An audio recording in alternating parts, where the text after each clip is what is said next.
Hey everyone, Carroll. I want to talk a little bit about the importance of feeling in our movement and different somatic practices. So whether it's yoga or qigong or dance or even body-based meditation, one of the most important elements of these practices is the capacity for us to feel our direct somatic experience. And that happens on the level of physical, tangible sensations. So if we're doing a yoga class, the most important thing is that we can actually feel into our body at every level, meaning from the tips of our toes to the tips of our fingers to even the ends of the hairs on our head, and even into our bones and into our organs. This is what we're doing all of those poses and breathing exercises and movements for. It's not to get the end result of becoming flexible or doing a pose with more perfect technique. That's just a byproduct. The process of doing these poses or movements in Tai Chi or Qigong or even dance is to develop a more sensitive and profound sense of felt experience or felt sense.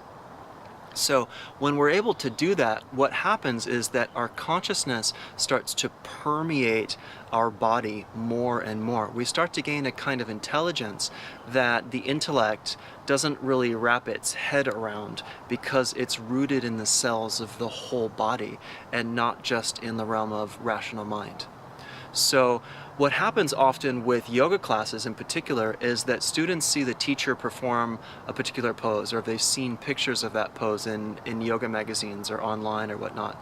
They have an image of that particular pose in their mind, and then they move toward that image by placing their body in particular shape. And they do that without actually feeling what that shape feels like within their flesh. And often when we do that, if we push into a pose in a way that is beyond our physical capacity, that's when injury occurs.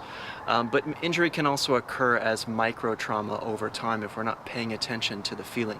But this is just one of the sort of side effects of doing somatic practices without feeling deeply into it.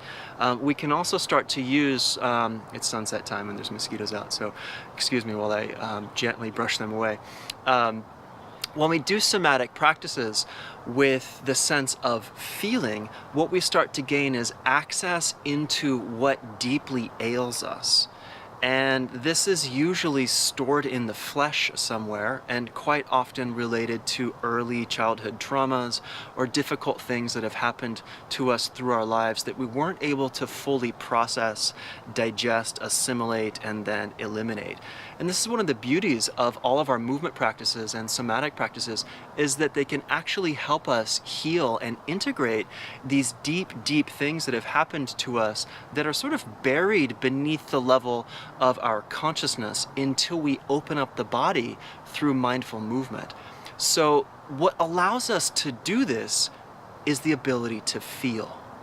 And we really need to work on this as movement practitioners, because I see it across the board. I see it in the dance world, I see it in the martial arts world, and I see it in the yoga world, where the panache or the tada factor of learning a new move or learning a new technique often gets in the way of us slowing down and actually training our mind and body together so that we can enter the realm of deep feeling.